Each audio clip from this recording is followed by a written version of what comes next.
Hey guys, welcome to my channel. So yeah, I got mine. So this was a surprise even for me because I was just at Sephora and I did not expect to see this, guys. Later I came home and I saw that this product is available across every Sephora store. So they've just made this product accessible to everybody. So I didn't know that, so I was surprised. And there was no tester, so I ended up picking it up. I was on the fence about it. In fact, I was leaning towards a no, just because there were like 50 shades of transition shade. So I was like not so interested, but when I saw it in stores, I was like, all right, let me pick it up. Sephora has a good return policy, so let's see where it takes me. So yeah, this retails for $129. As always, Natasha Denona eyeshadows are very expensive. Now, there is a lot of negative buzz around this product. The reason being, Natasha Denona usually offers, in a 15-pan eyeshadows palette, she usually offers 2.5 grams of product per pan. But in this palette, for the very first time, she's significantly reduced the quantity that she offers by a gram, like a solid 1 gram. So for the first time, she's reduced the pans, the quantity in each pan from 2.5 grams to 1.5 grams, which comes up to 0.05 ounce of product, which I would consider like a full size, honestly, to be fair, because Urban Decay, MAC, in the full size single eyeshadows, which they sell, like, you know, Urban Decay I think sells it for $20 each. MAC sells it for $16 each. So they offer 0.05 ounce of product, just like how much Natasha Denona offers, but still, you, after offering 2.5 grams, if you reduce it, people are not going to like it without seeing a reduction in price. So it is what it is, guys. No matter what the explanation is, this is how much she's offering, this is the price tag, that's it.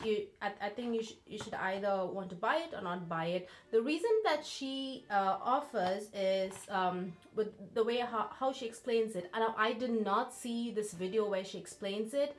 People say it's in Instagram. I didn't come across a video of her explaining her reason behind reducing it, but based on the comments that I saw on Instagram, I'm just backtracking it and like trying to make sense of it. So my understanding is her new formula, the pigments, you know, the particles, the pigments, they occupy larger surface area, you know what I mean, they occupy a lot of space comparing to the older formula, but they weigh less. So by the time she's filled her pans up to 1.5 grams, her pan is already full, you know, because these new pigments occupy larger area, but still they weigh less. So she's only able to fill the pan up to 1.5 grams. By that time, the pan is already full. So I think that's the only way I'm able to make sense of it.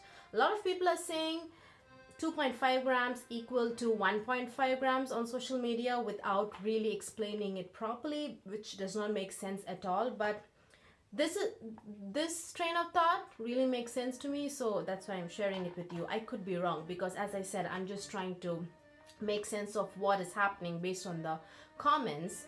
I didn't really watch Natasha Denona video on her explaining it because I don't know where to find it. So anyways, as I said, this is what we have.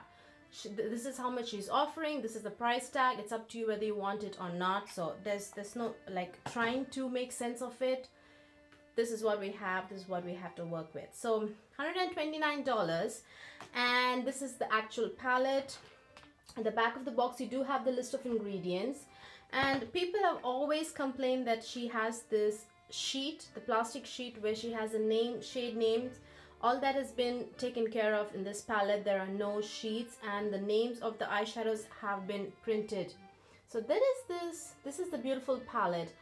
I feel online and all the pictures online, the colors have been made to look a little bit darker, but they look very, very, at least these first two rows look quite light in person.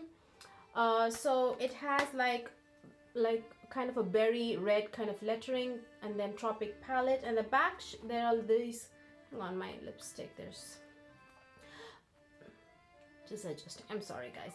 So it has all these holes. I thought these were screws, but I think these are actually pans. If you just look deep enough, you can see this metal. So maybe these are the pans where you can like pop these out, pop the pans out and like rearrange them or do whatever you want with it. It does come with a very good size mirror, and then it has this like a piping, you know, like in clothing you have this piping kind of a thing going on. So it kind of has this red piping going on, and these are the colors. So they don't look any different from her pans in the earlier palette, Sunset and Lila palette. They look exactly the same. So if you missed how much product she's offering in this palette, nobody would actually know. I don't think anybody would have even like taken a look at it. So yeah, let's get swatching, guys, because you'll know. Anyways, this is Peach Puff.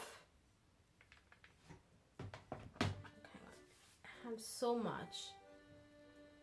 So that is Peach Puff. It's actually not an ashy at all on my skin. It's like a beautiful peachy coral shade. And then we have, this is Sangria. Sangria is actually not that vibrant red at all. The pigmentation is quite good, no problems at all. It blended really well, both really blended well. So she did like a look with Sangria and a green like a green eyeshadow in the crease and in the outer V. This red does not look like the red that the way that eyeshadow looked at all. Maybe she wet her brush, or I'm not sure, but this is a very muted berry red, a terracotta red. This is not like a vibrant red. That red, that eyeshadow look, that red in that eyeshadow look does not look anything like this. I'm sorry, let me just swatch it somewhere else. This is Fake Tan. Do you guys hear that? That is the pans moving in the palette. So this is not ashy again. If I blend it, it just blends with my skin tone and just like blends with my skin tone. It doesn't like stand out at all. This one stands out, but not this. So that's the eyeshadow pans are not that secure. Do you see? Do you guys hear that? Maybe you could. So as I'm swatching, they don't, maybe because of that option she has where you can like pop the pans out, maybe that's why they're not too secure. So yeah, this is Cocoa. Cocoa again is not that dark. I have Cocoa in the outer V here just to bring a little bit of depth, but I have to say it's not a very deep brown at all. I expected it to be more darker, but you know, that's Cocoa. It's like a reddish brown with a hint of red. And then you have Sahara.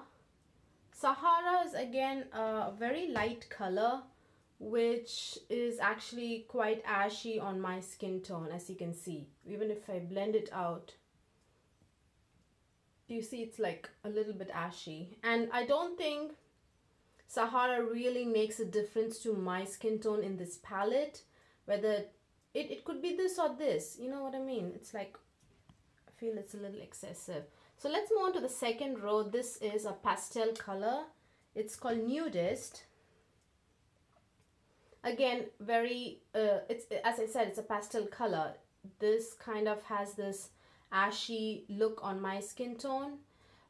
It's a little hard to use this by itself, but it does blend well. The pigmentation is good. Then Vintage Taupe.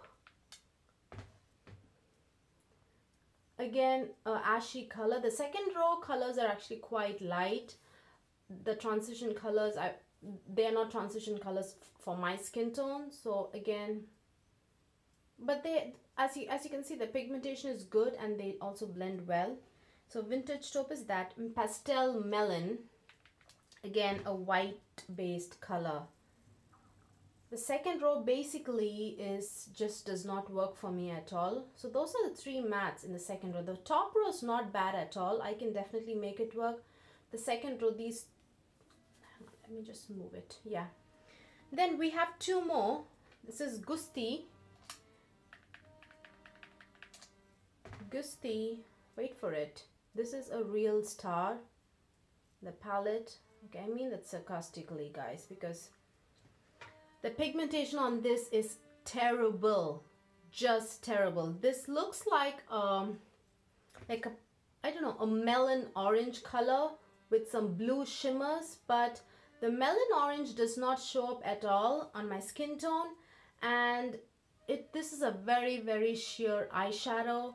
On the eyes, I can just look, no matter how much I layer this product on the eyes with my finger, I can just look at my natural eyelid color like popping. Is like I can see it. I can see every single hyperpigmentation. This with a brush, you don't even have to ask. It just does not work with a brush at all. This is a kind of color where this might as well not even be in the palette. You know what I mean? This is a total flop. That color is a complete flop. And this is Limoncello, which is a very icy color. I kind of like the color selection per se, but there are 3 icy colors. This is, I did not know that this is like an icy color. This one is an icy color. I don't see how icy colors fall under a tropic kind of eyeshadow palette. You know what I mean? Okay, there are some eyeshadow here. And then let's move on to the last row, which is very beautiful. This is Mint Frost. This is really pigmented. Oh, by the way, Limoncello is actually a very beautiful pigmented eyeshadow. It just really good pigmentation. Had no problems with it at all. And Mint Frost again is also a very pigmented color. It's very nice. This is the color I have in the inner 1/3. This like silvery kind of an inner corner, bright inner corner is this. This is really pigmented. And then Exotic is again, the pigmentation is very poor with this. Do you see, it's like the consistency is very thin, and it also translates onto the skin also very thin, and it's just not a good metallic eyeshadow. It's just not good enough at all, especially to be present in such an expensive palette. It's just, I would call this below average metallic eyeshadow. This one, the formulation on this is just below average, not good at all. Then Laguna is like a beautiful blue color. This is a really good eyeshadow actually. The pigmentation is very beautiful. And it blends beautifully. It's a fantastic eyeshadow. It's a really good color and beautiful eyeshadow. Again, this is Tiger Lily. Hang on, let's just get rid of this watch. Let's do Tiger Lily here. Tiger Lily again is very badly formulated metallic eyeshadow, guys. This is just terrible. Again, the 3rd eyeshadow in the palette where it might as well not be in the palette. That's how bad this is. The Gusti color, the green and the blue, all 3 are just bad. They are just so dry. They are so dry to the touch. It's impossible to use an eyeshadow brush with these. Well, this is how they translate on my skin tone. So this is my experience with it. So I'm just sharing with you guys my honest experience. I'm just trying. And the fact that you can see so much pigment is because I've actually really like dug my finger in the pans. That's how it is. This is not, I mean, you will not and you should not exercise so much pressure when you apply your eyeshadow with your fingers, right? All you can do, I mean, you shouldn't like squish your eyeballs to get good pigmentation. You're just going to like pat it gently on your eyelids, and when you do that, the pigment, let me just show you how much product, I mean how much pigmentation transfers when you just pat it. Do you see that? That's the kind of pigmentation, and I really exerted a lot of pressure when I'm swatching on my arms. So don't get fooled by online swatches, arm swatches that you see, because you're not going to exert so much pressure on your eyelids when you're applying it. You know, you just hurt your eyeball. So it's, I don't know guys, that these three metallics are just terrible. I don't think these should be even in this palette, especially the based on the price tag she's charging. Then finally we have a beautiful matte purple. This is a really good matte purple. The pigmentation is really good. It builds up beautifully, it blends beautifully, no problems whatsoever. So those are the swatches, guys. As you can see, it's so damn boring. It's just so damn boring. These colors are fine, but these are just quite boring. So let's discuss the formula, the performance. The mattes were, all of them were really good. Of course, the second row, the colors in the second row really didn't work out for me, because all three mattes in the second row are these three. These three have this like a very white based color, so they just don't flatter on my skin tone, you know. But for sure they will look good on lighter skin tone and medium skin tone. Just the fact that she has like so many similar transition shades, I think even on lighter skin tone a lot of these colors would be transition shades, and who needs transition shades, especially for this price tag? Like, yeah, we need transition shades, but not so many, you know what I mean? But that aside, that's just my opinion on the color selection. So matte's formula were really good. They blended well, the pigmentation was there, they built up really well, so no problem whatsoever. The mattes were quite good. The metallics is where the palette really falls short. As I said, three metallics were terrible. This is just totally a hopeless color. This one and the green and the blue, just completely disappointed, guys. The I don't know what to say. They just the rest of the metallics, this one and the limoncello, both look really good. They are crazy pigmented, but the other two, this blue color, I have this in the outer V here and here. It took so many layers with the finger. Like I said, I'm not going to exert so much pressure when I'm patting the product on my eyelid, so it took several attempts to build up pigmentation. And also the green, which is in the center of my eyelid, it took a lot of layers to build that up. And just the fact that I'm spending so much time to layer metallics, and there are so many other metallics out there in the market which like cost a fraction of the price and like really good quality, I just don't think this is like worth the price. Yeah, this is going back, but the mattes are really good. But I don't know, the metallics, some are good. I would say they're really good. Two are good, and the other three are just, I would give them a poor. Yeah, it's especially for the price, I would give it an F. But say if these metallics are retail for $5 or $4, I would give them a C or a grade less than C, whatever is there. So, but just because these are retailing for $129, I'm going to give these three metallics an F.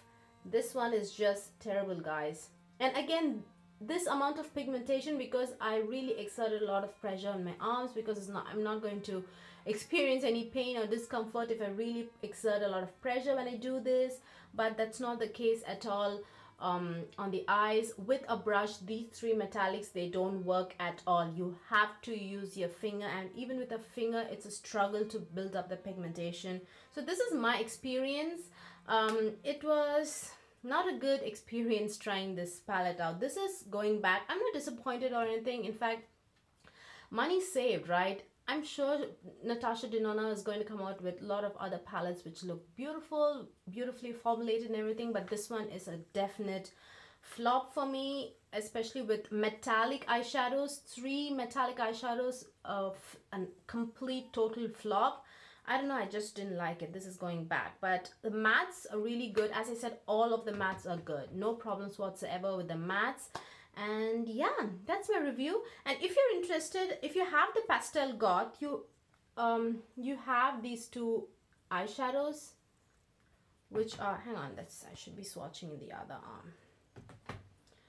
This is the blue and that is the purple. So if you already have the Pastel Goth palette, you can really use these two colors. I know this like this has kind of oxidized and kind of like deepened, but this one from the Pastel Goth will remain like a pastel blue color. Or I think the color Kimchi from Sugarpill also is very, very similar to this blue color. And then where's that Colourpop shade? I was just had it here. I think Luckfully from Colourpop is very similar to this blue color. Hang on, did it fall down or maybe it didn't bring it? I don't know. And this is Flower Shop from Colourpop, which may be a little bit lighter, but you know, it's like a good dupe to this green. And the shade Empire from Colourpop is also almost a spot-on dupe for this, but I swatched and everything and they looked really close, but I dropped it and it like shattered, so I had to throw it in the bin. But otherwise, Colourpop's Empire looks really good and similar to the green. And then there's also a green from the, what's this, the Magic palette. This one, this is also an emerald green. So these colors look beautiful and stunning together. This is the Juvia's Place Magic palette green. So these colors look together beautifully. So thumbs up for Natasha Denona to bring these colors together. Yes, but there are other brands where you get like these colors because they are not like very, very uncommon colors. This emerald green, this kind of very deep blue.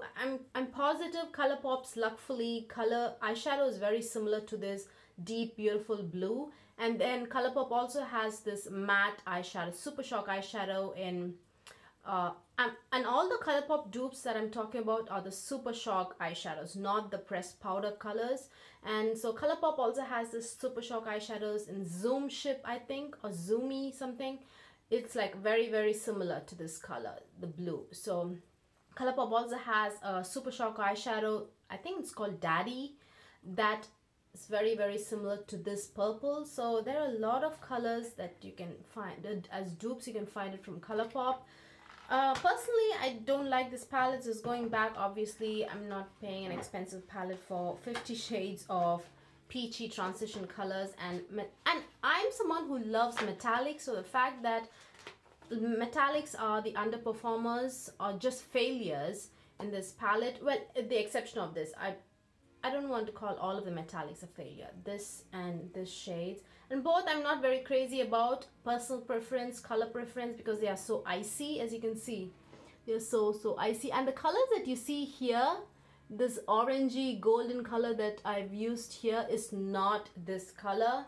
It's not Gusti. It's from the Natasha Denona Sunset palette. I haven't used that palette entirely, but the two colors that I've used is really, really good. So I will do a review on that later on. But the Tropic palette didn't work out for me, and I'm happy because I'm sure she's going to come out with a lot more palettes which are beautiful to look at, beautiful to swatch and work with. So I'd probably pick them up, but this is going back. So yeah, hope you guys found this video useful. Hope I didn't bash this eyeshadow palette. I was not trying to, if that's how you think. I was just really trying to give you guys a real experience, because that's a little hard to come by. You can see a lot of swatches, but a lot of practicality. I was just trying to give you guys how it is, like how it was to use these eyeshadows practically speaking. You know, because you can see a lot of swatches that really come across. They'd say that no primer, nothing, and they would just swatch it, but you can exert a lot of pressure during arm swatches and you will deliver a lot of pigment. That's not how you apply it on your eyes. You're just going to gently pat your product. So yeah, that's why I was just trying to like go a little bit in depth with the review. Hope you guys found this video useful, and do give this video a thumbs up if you liked watching it, and I will see you guys very, very soon. Bye.